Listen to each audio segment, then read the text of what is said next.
Na saúde, né? Vou me despedir de vocês porque eu tô em cima do meu horário. Obrigado. Peço perdão aos todos. Obrigado, Valeu, professor. Um grande abraço. Um abraço, nos falamos. Então, professor, o que você deu uma olhada nas informações que eu te enviei e pelo relato do professor Altamiro?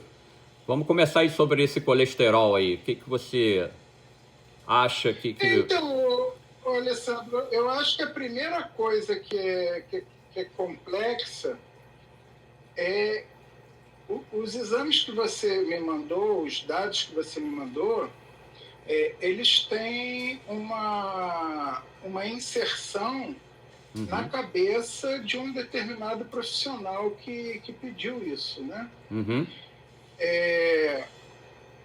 É muito difícil interpretar exames, para mim, soltos. Certo. Por que eu digo soltos? Para mim tem, e isso é uma opinião pessoal, tá? Claro. Para mim tem baixíssima relevância entender o quanto tem de sódio saindo no suor se eu não souber, por exemplo, o sódio que está no teu sangue. Isso vale não só para sódio, mas para eletrólitos em geral. Tá? Perfeito. Porque o sódio... Vamos falar de sódio, mas o que eu vou falar de sódio eu acho que vale de um modo geral. Qual é a história do sódio? O que nós fizemos, né? Na verdade, quando nós evoluímos como vida, né? A vida nasce no mar, né? E no mar o que mais tinha? Água e sódio, né? Perfeito. Então, é só você provar um pouco de água do mar que você vai ver que é salgado, né? Então, o que as células tiveram que fazer? A primeira coisa que elas tiveram que fazer foi se diferenciar do mar, né? Ou seja, eu vivo no mar, mas eu não sou o mar. Eu sou a célula fulano de tal. Se eu estou falando ainda do início da evolução da vida, quando a gente está falando de seres unicelulares. Então, o que esses seres tiveram que fazer? Eles tiveram que adaptar o meio intracelular do jeito que eles queriam que fosse, que seria diferente do meio externo, que no caso era o mar. Mas olha que coisa interessante.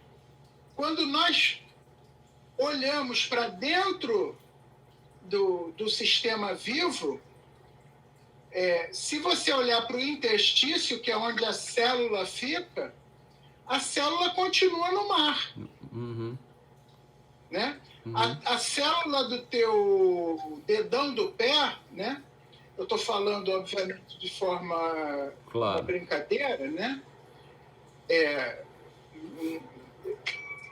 Acho que ficaria estranho eu falar pododátilo, né? A célula do teu dedão do pé, qualquer célula sua, ela está cercada por um ambiente que é muito parecido com o mar. Né? Perfeito. Que é basicamente água e sódio. Água e sódio, Né? Então, o que acontece? Quando você transpira para manter a temperatura corporal. Isso é fundamental no processo. Se você olhar evolutivamente, por exemplo, se você pegar o animal considerado mais rápido, o animal terrestre mais rápido, que é o guepardo, por que ele para de correr? Ele tem 10 segundos para pegar a presa dele. Superaquecimento, não? Se ele errar os 10 segundos, acabou. Pelo superaquecimento. Superaquecimento? Ele para por superaquecimento, não? Ele para... Não, ele não chega a não chega, ok. Mas ele para porque ele não consegue refrigerar. Perfeito. Né? Então, se ele não pegar a cabra, o cabrito, o cervo, a girafa, sei lá o que for, naqueles 10 segundos, ele tem que parar, esperar a temperatura descer para começar de novo, né? Se você pegar, por exemplo, um rato de laboratório e colocá-lo na esteira para correr, né? Aham. Se você cortar a cauda do rato, ele corre pouquíssimo, porque a troca de temperatura do rato é pela cauda. Uau, impressionante. Né? Ele não sua. Não sabia disso. Ele não sua. Então, ele troca calor com o meio pela cauda. Se você cortar a cauda dele, ele corre muito menos. E o que você faz? Quando a tua temperatura sobe, você começa a usar a água exatamente para refrigerar. Né? Então, você perde água pelo suor, perde água pela respiração. Né? Uhum. Não é só o suor, Isso. perde pela respiração. Né? E, na verdade, Alessandro, esse é um dos problemas que eu vejo na visão de muitas pessoas, é que as pessoas querem ter um santo graal, certo? Perfeito. Para mim, na minha opinião, e eu não quero ser o dono da verdade, saber mais do que qualquer pessoa, tem pouca relevância saber quanto tem de sódio no suor. Se eu não souber quanto tem de sódio no teu sangue. Dentro, aham. Perfeito. Se eu não souber outros eletrólitos, né?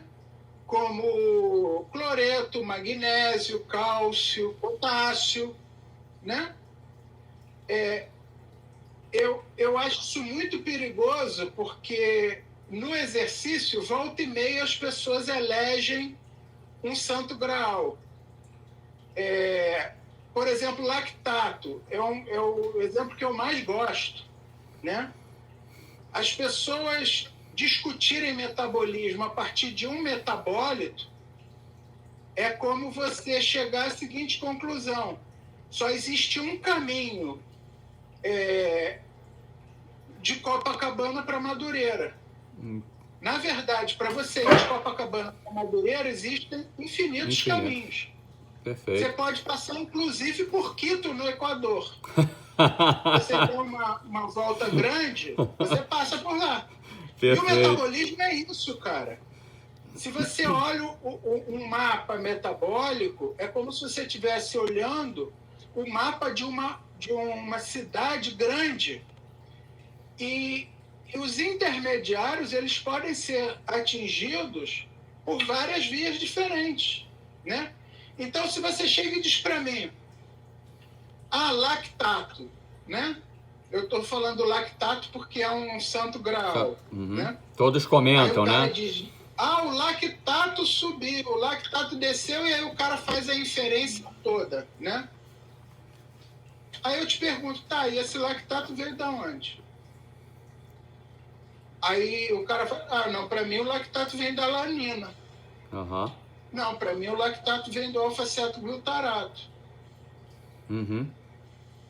Ou seja, quando você fala lactato, aquilo ali é uma molécula de 3 carbonos e existem dezenas, centenas de vias metabólicas que podem gerar aquilo ali, né? Perfeito. Da mesma forma, você está falando de sódio. O sódio é um metal tão importante, né, que você tem todo um sistema criado com diversos hormônios para manter a natremia, a concentração do sódio no sangue. Uhum.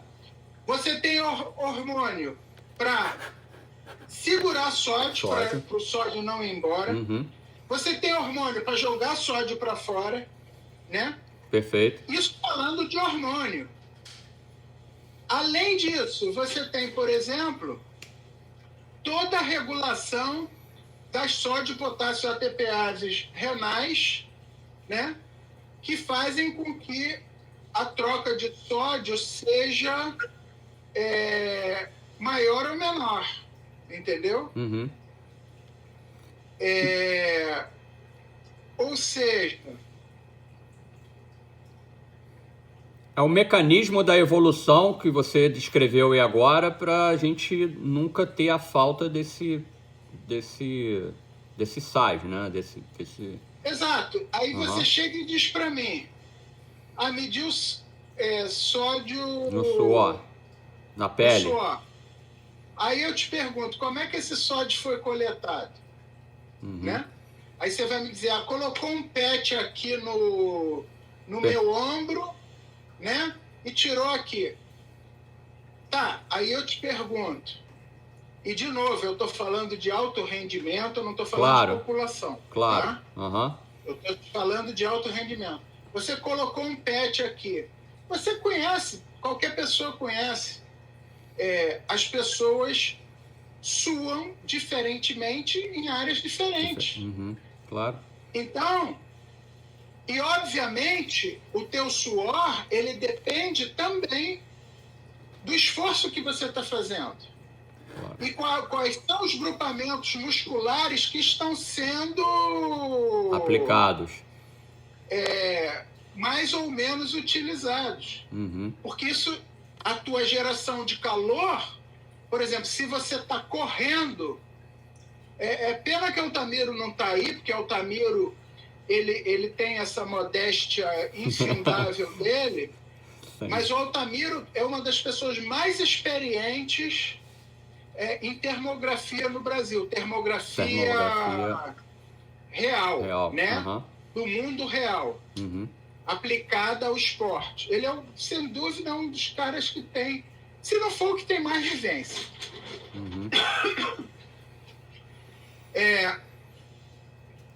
Você pega um cara, bota um cara para correr, faz uma termografia, você vai ver completamente diferente a termografia dos grupamentos musculares anteriores, posteriores, do tórax, do abdômen, obviamente das coxas e pernas em relação aos braços e antebraços.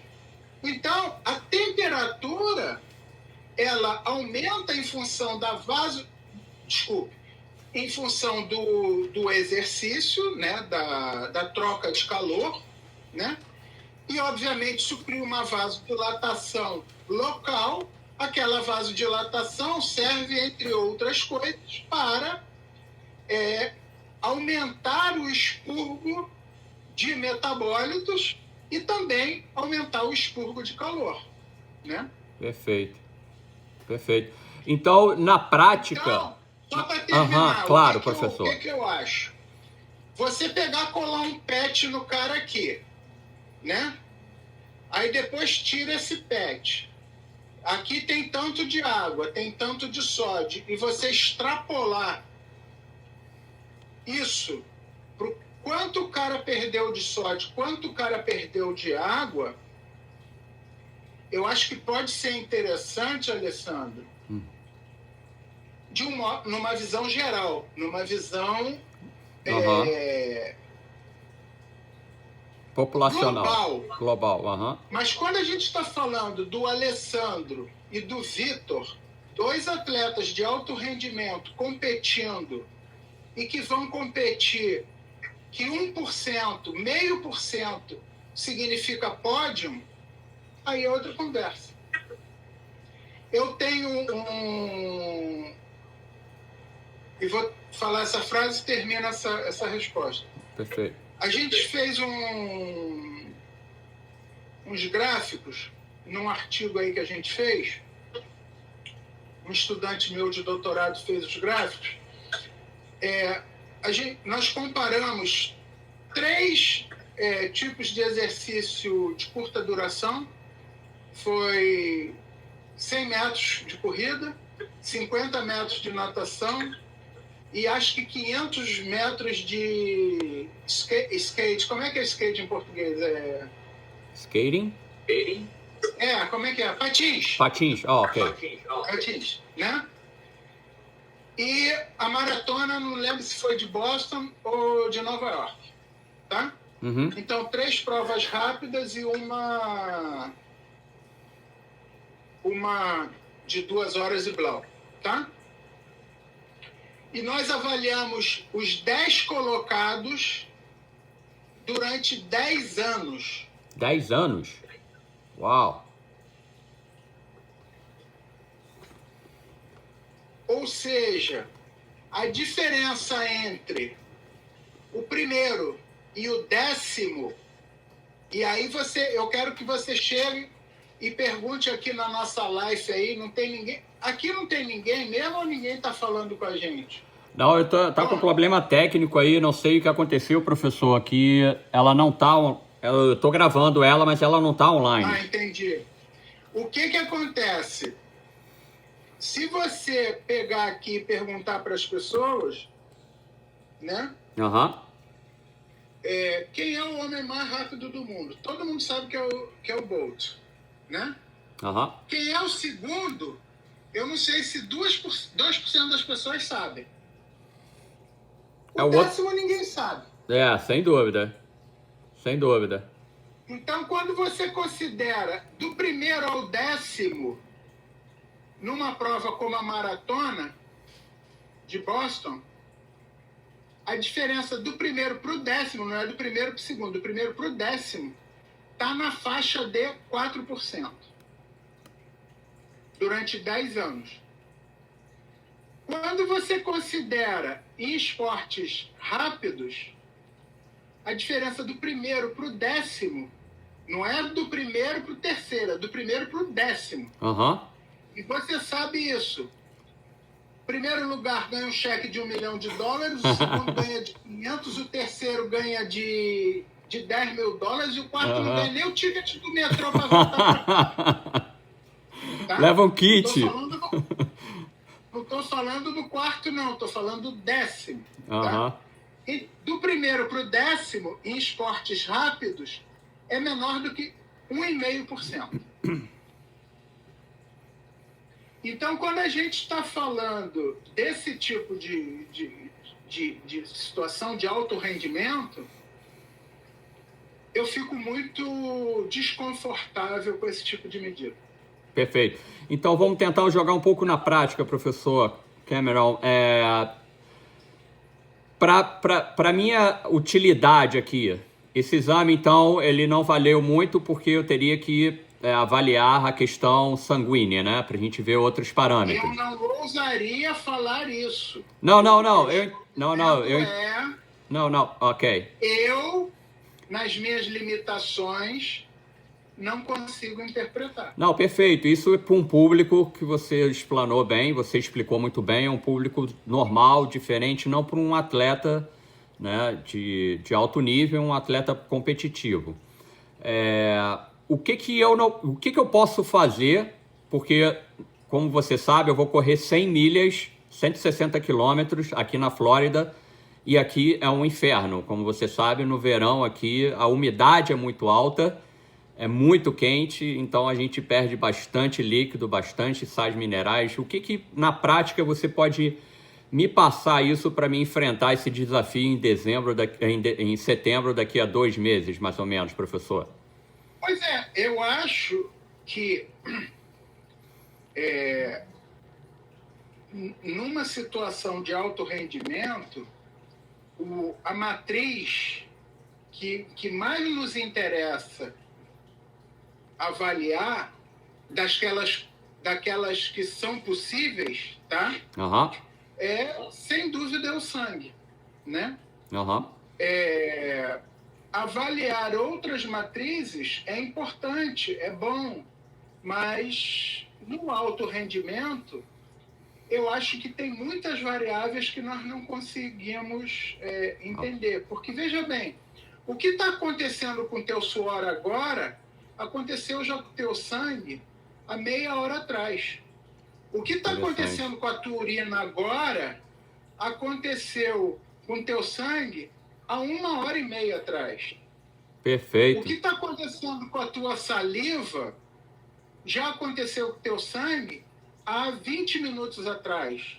Ou seja, essas matrizes são importantes, eu não estou descartando as matrizes. Mas o que eu estou dizendo é, o que eu gostaria de fazer, né? Ok. Vamos dizer, no mundo ideal, eu ia te meter um monte de eletrodo no músculo e ia chupar material direto do músculo. Aí a gente está falando no mundo ideal. Mas aí eu não posso fazer isso com você correndo, concorda? Concordo. Eu gostaria muito de te colocar para correr e tirar umas 10 biópsias do teu vasto lateral, entendeu? Durante a corrida. Só que aí você vai me matar, né? Ou seja, nós podemos fazer isso? Não. É prático? Não. É ético? Não. O que nós vamos aprender, o custo-benefício compensa? Não. Então, o que a gente precisa fazer? Trabalha o mais próximo ao ideal. Então, note, se a gente está falando de um corredor que corre na Flórida para fazer jogging, ou mesmo um cara que corre e até compete, mas é o cara que está lá no... né? Lá na rabeta, não é o topo da escala evolutiva. Isso é diferente, porque isso vai ajudá-lo, né? Se ele é um amador ambicioso, isso vai ajudá-lo, né? Claro. Mas quando a gente está falando de atleta de elite, eu acho que são soluções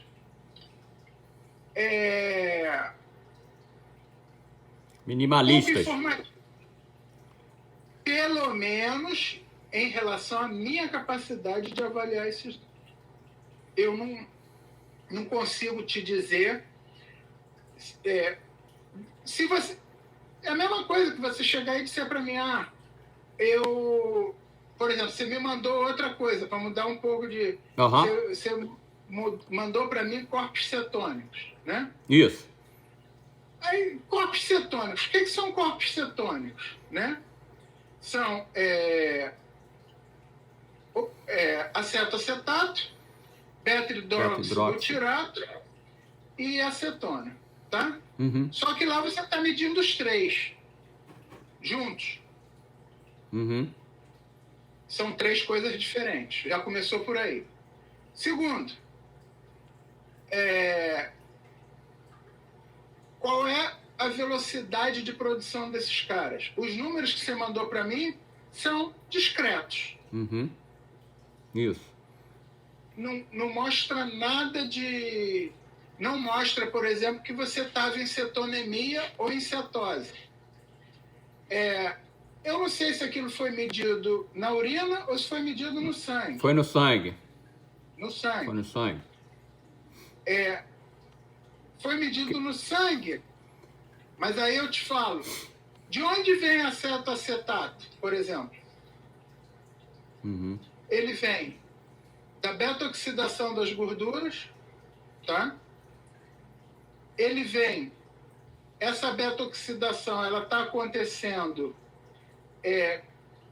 ou em velocidade alta ou com, abre aspas, muitas aspas, com uma diminuição relativa do pool de oxalacetato, e esse pool de oxalacetato ele é oriundo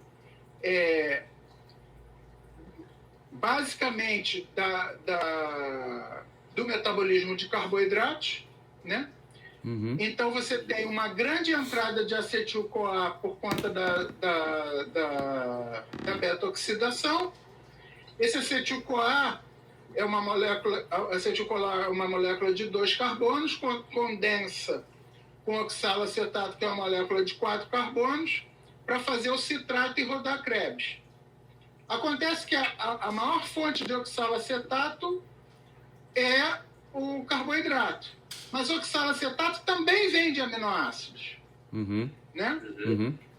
Ou seja, então você pode ter ou uma diminuição de carboidratos biodisponível ou um aumento grande da beta-oxidação, qualquer uma dessas coisas.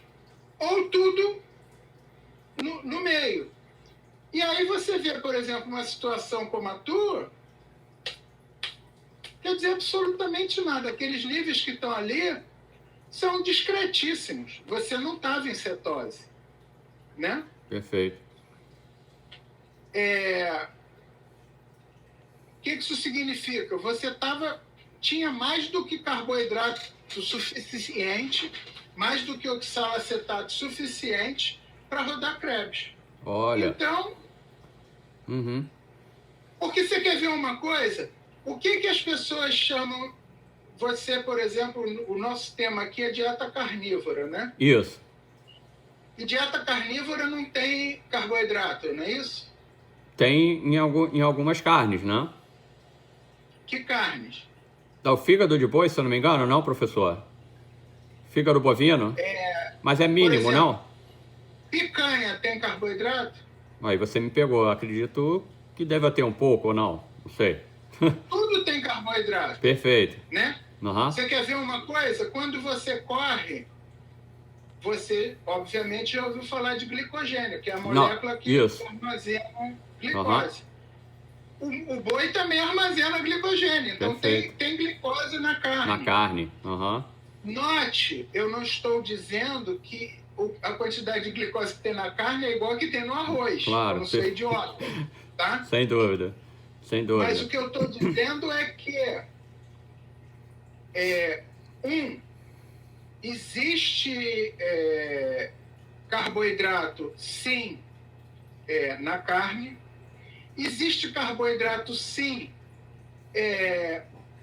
em vegetais, tá? Uhum. Tem uma coisa, por exemplo, que é interessante, né? Que é o seguinte, as pessoas têm aquela ideia de que nós não somos capazes de digerir as fibras, né? Uhum. É verdade. Só que existe toda uma micróbia entérica que faz isso. Então você está cheio de bactérias que digerem celulose e hemicelulose e te entregam ácido butírico, butirato. Butirato, né? Uhum. Que é um ácido graxo que você usa feliz da vida. Tá? Uhum. Quer dizer, sem tudo isso mostra, quando você chega e diz, eu faço uma dieta carnívora, não necessariamente ela é cetogênica. Não necessariamente ela é cetogênica. Tá? Uhum. E na prática, os números que você tem, você em momento algum estava em cetose. Agora, você também pode ter roubado e comido um prato de macarrão sem ninguém ver, porque atleta também é safado. Né? Eu tenho testemunha daqui na minha família.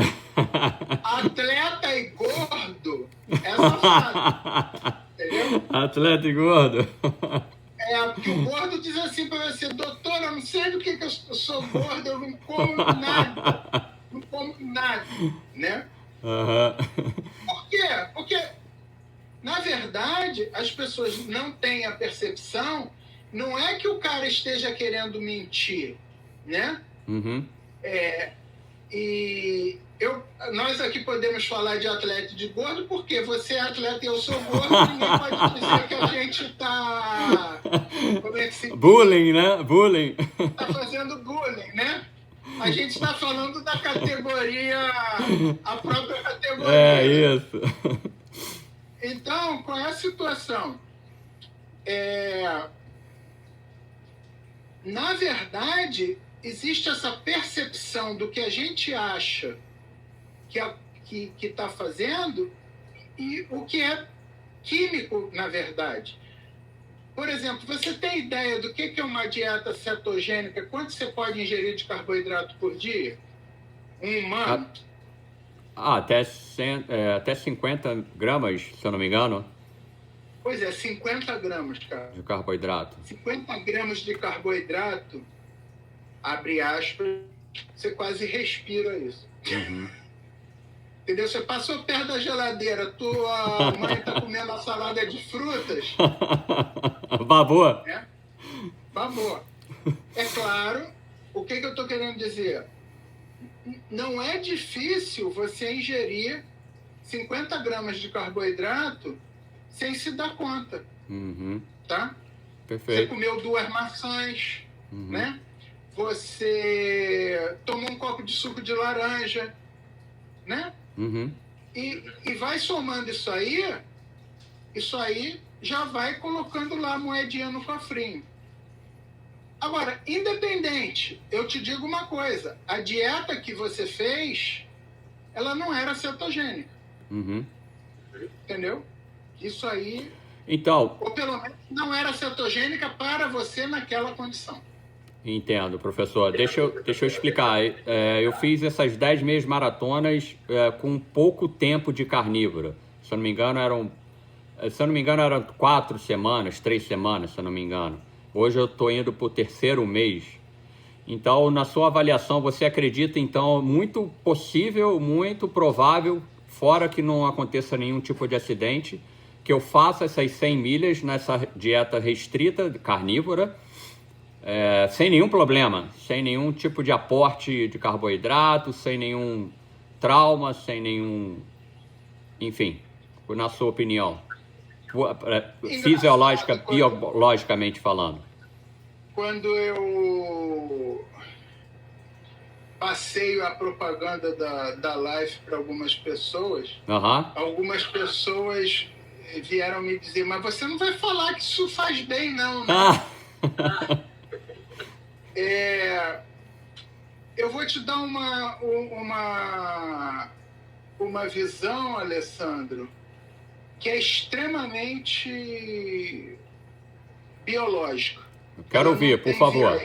Quero ouvir. Os humanos são seres onívoros, tá? Agora, isso que eu vou falar vai deixar muita gente aborrecida, né? Nós não fomos feitos para ter dieta equilibrada, não. Perfeito, tá? Perfeito. Biologicamente, nós somos feitos para quê?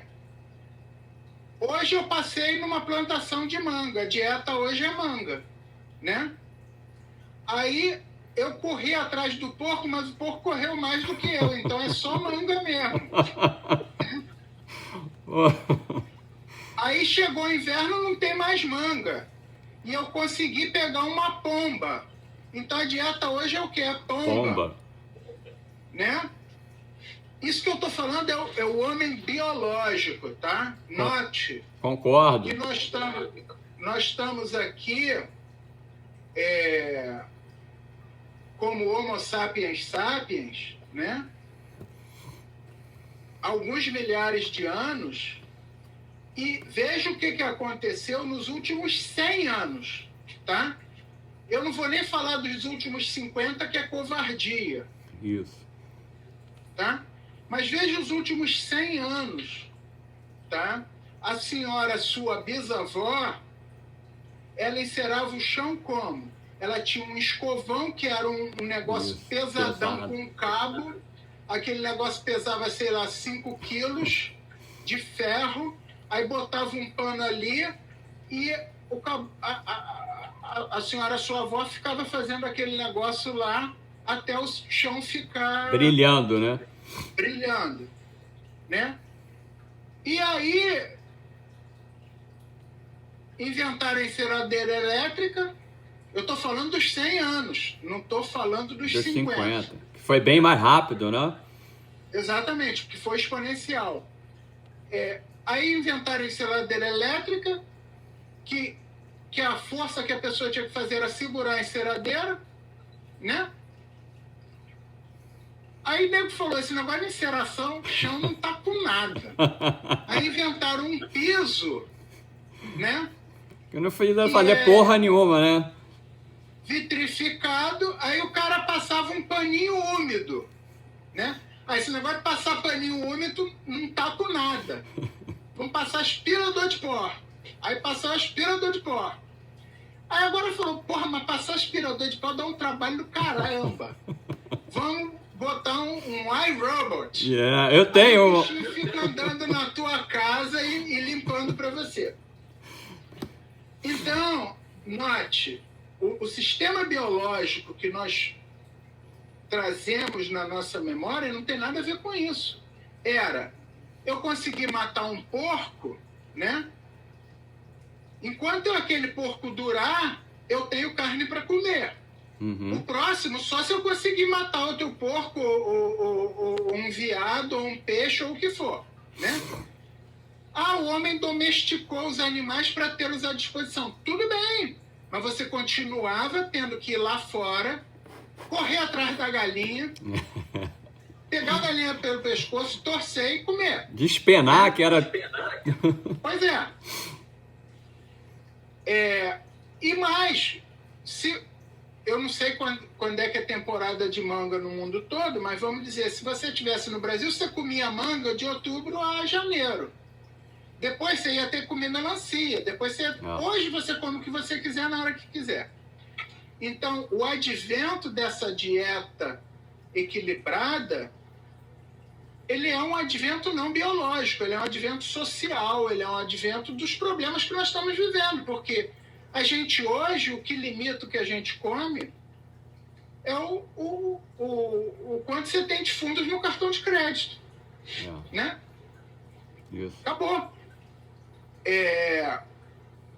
Então, o que eu quero te dizer? A nossa capacidade biológica de adaptação como onívoros que somos, eu considero que os humanos são onívoros, tá? Uhum. Biologicamente falando, eu não estou falando sob o ponto de vista filosófico, religioso, isso aí cada um pensa o que quiser. Eu estou falando biologicamente. Sob o ponto de vista onívoro que somos, a gente se vira com o que vier, cara. Porque o que acontece é o seguinte: se você tem pouco carboidrato na dieta, o que a tua célula faz? Ela aprende e desenvolve uma maquinaria que vai privilegiar as enzimas da beta-oxidação em detrimento das enzimas da glicólise. Uhum. E ao contrário, se você come muito macarrão, você faz exatamente o contrário. Ou seja, eu acho que em se adaptando uma dieta para um atleta de alto rendimento, você pode perfeitamente estar no alto rendimento sendo carnívoro, sendo vegetariano, uhum, ou sendo onívoro. Perfeito. Né? Eu acho que aí sim, obviamente, é muito difícil para mim, até onde eu entendo até hoje, te falar, por exemplo, se você tivesse uma dieta dessa e se você quisesse correr 100 metros rasos. Não. Talvez aí a conversa fosse diferente. Isso. Porque a adaptação metabólica para o uso de gorduras, né, de ácidos graxos, falando corretamente, ela é uma adaptação que você precisa de um determinado tempo para que isso coloque a maquinaria para rodar. Eu não sei, como diz o Altamiro, a gente teria que medir, né? Medir. Se é possível ter pessoas, se eu conseguiria ter um Bolt, né? Uhum. Em dieta cetogênica.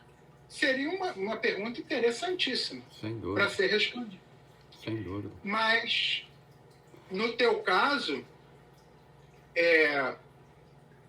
para mim, você adotar dieta carnívora é igual você preferir essa camisa azul em vez de preferir a vermelha. Perfeito. E no seu relato aí, voltando um pouco, você falou até do jejum também, né, professor? E quando o sujeito não conseguia o alimento, ele tinha que passar fome, né? Tinha que ficar lá esperando a próxima caça, né? Aí não ficava lá esperando a caça aparecer, né? E como é que você vê o treinamento em jejum? E, enfim, qual a sua opinião também? É como essa de você se adapta, enfim? Sempre a minha opinião, Alessandro, ela depende, tá? Eu não tenho opinião formada. Engessada, né? sobre... Engessada. Uhum. Por quê? Para você ter uma ideia, eu treinei um grupo, desculpa, eu usei o verbo errado. Eu participei de uma equipe de treinamento de pentatlo moderno, tá? Onde, num determinado momento, nós tomamos a decisão de que os atletas treinavam o treino da manhã em jejum, né? Interessante. Aí você vai dizer, isso é um absurdo.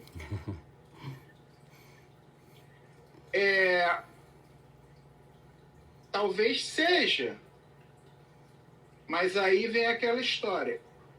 Quais foram os resultados bioquímicos e fisiológicos? Houve ganho de treinabilidade e ganhos concretos, tá? Uhum. E o resultado final, e você sabe como atleta que resultado não significa necessariamente tudo. A vitória, tá?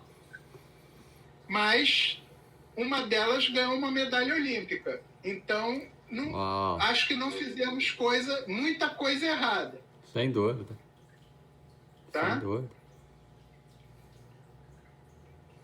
No pentatlo moderno. E você sabe o que o pessoal do pentatlo diz, né?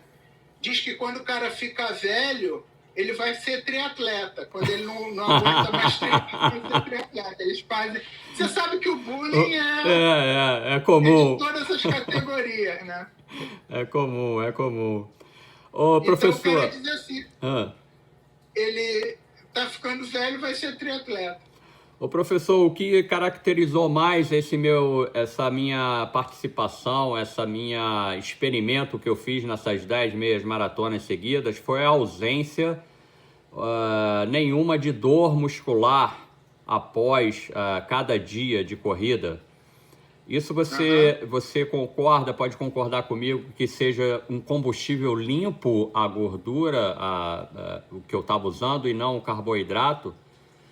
Por gerar mais oxidantes, enfim. O que você acha? Qual a sua avaliação? Não. Por que eu não senti dor depois desses 10 dias? Porque você treinou. Não, ok. Só isso? Só isso. Tenta fazer sem treinar. Não, sem dúvida. Mantenha a dieta e tenta fazer sem treinar. Não, cara. É muito difícil, e eu acho que é irresponsável, atribuir ao sucesso ou ao fracasso, a menos, é claro, que você caia e quebre uma perna ou tenha uma entorse, tá? Eu estou falando no decorrer normal, tá? Atribuir ou sucesso ou fracasso a uma ou duas causas.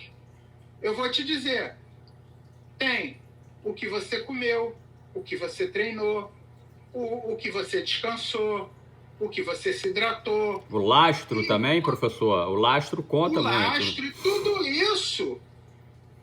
Porque uma pessoa experiente aprende a conter determinadas ansiedades, percebe que agora está na hora de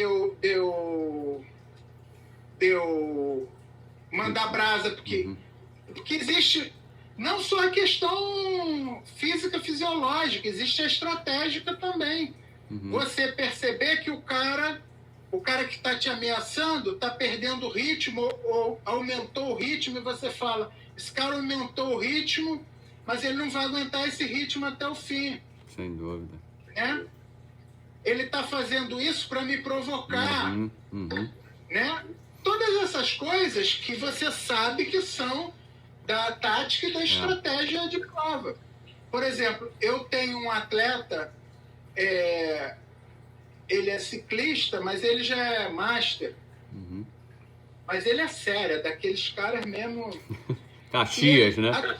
Há 2 anos atrás ele perdeu uma prova, ficou no segundo no pódio.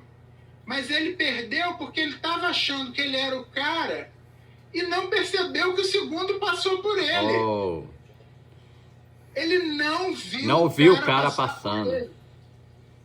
E ele terminou a prova cheio de marra? Cheio de marra? Não, ele terminou, que eu digo, cheio de reserva. Ele não terminou. Ok. Ele, a partir de um determinado momento, ficou ele só largou. Administrando, porque ele não viu que o segundo passou por ele. Jesus amado. Até hoje o cara considera isso um trauma, né? Um trauma dele, né? Um trauma. Então você sabe que no esporte tem tudo isso, né? Professor, para encerrar, vamos lá. Me diz aí sua opinião, o que você conhece sobre a crioterapia? Hoje eu fiz a sauna, aquele de 3 minutos aqui na Flórida. E... Peraí, sauna ou crioterapia? Eles chamam de crioterapia aqui. A machine. A máquina que você entra e fica 3 minutos com nitrogênio. Ah, tá. Não, é crioterapia. É que você chamou de sauna. Sauna para mim é quente. Não, aqui eles chamam, alguns locais eles chamam de sauna. Sauna também, enfim. Tá bom. O que você acha desse tratamento? Você conhece? Tem estudos que eu possa pesquisar mais? Porque eu tenho a prática de fazer desde 2012, quando eu morava em Jersey, e os melhores resultados que eu tenho em sono, em qualidade... Você que morou em New Jersey? Por quê? Não, porque todo mundo sacaneia New Jersey. New Jersey é igual o Rio-Niterói, a melhor vista é Manhattan, né? Tem essa brincadeira. E eu morava ali perto da ilha de Manhattan, de vez em quando a gente via lá as luzes, enfim. Você tem algum conselho, alguma coisa? O que você acha sobre essa tecnologia, que não é nova, né? Ela foi aí, mas ela está massificada. Hoje aqui na Flórida, como exemplo, professor, aqui você encontra em toda a cidade, praticamente, né? Um estúdio, né? Onde existe outros tratamentos, né? E como eu fiz, o Altamiro até me falou, foi ele que me apresentou a tecnologia, eu procurei, tinha uma perto de mim lá em Jersey, eu fiz em 2012. Então a melhora do sono e a endorfina, né? A endorfina que você... que aquilo te joga para cima,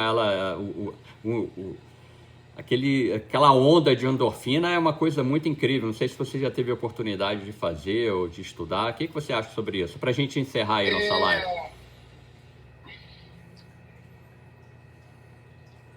Eu acho que fé não se discute. Fé? Concordo. O que você acredita, né? Se você acredita que você fazer crioterapia te deixa bem e te faz liberar endorfina, é a mesma coisa que o cara que acredita que correr com uma figuinha pendurada aqui vai protegê-lo de tropeçar. Isso... Mas quimicamente, biologicamente ainda não tem estudos, né? Não há evidências científicas. Perfeito. Reais sobre o uso de crioterapia, seja banheira de imersão, seja nitrogênio líquido. As evidências são pobres. Então você recomenda sono e alimentação, só isso, né, professor? Como os homens da caverna faziam. Não, note bem. Olha o que eu te falei. Se você acha... Não, compreendi. E se isso te faz sentir bem, isso é bom. Entendo, entendi. Eu sou... Agora, não queira me imputar que isso é científico. Uhum. Entendeu? É a mesma coisa que você me diz. Eu me sinto melhor. Por exemplo, vou te dar um exemplo prático. Perfeito. Eu trabalhei muito com vôlei de praia, atletas de alto rendimento de vôlei de praia. Uhum. Então, eu tinha atleta que gostava de treinar com aquela camiseta Manga comprida. bloqueadora de UV, tá? E tinha outro que achava aquilo insuportável e ele se bisuntava todo de protetor. Como se diz? Protetor, né?